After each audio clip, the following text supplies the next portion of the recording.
বাসায় এভাবে টাকি মাছের মরিচ খোলা রান্না করলে আপনার রান্নার ফ্যান যেমন বাড়বে, তেমনি ভাত চেটে পুটে খাওয়ার প্রবণতাও বাড়বে।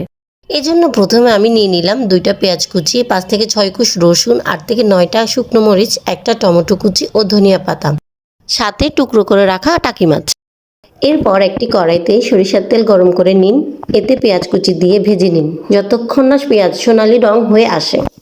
এরপর খোসা ছাড়ানো রসুন, পরিমাণ মতো লবণ, ধনিয়ার গুঁড়া আধা চামচ হলুদের গুঁড়া দিয়ে দিন, একটু কষিয়ে নিন। এরপর কেটে রাখা মাছগুলো দিয়ে দিন আর তারপর ব্লেন্ড করে রাখা শুকনো মরিচ বাটাটা দিয়ে দিন।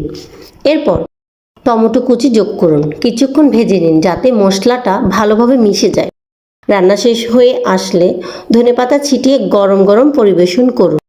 সাথে থাকার জন্য ধন্যবাদ। ভালো লাগলে ভিডিওটি শেয়ার করতে ভুলবেন না।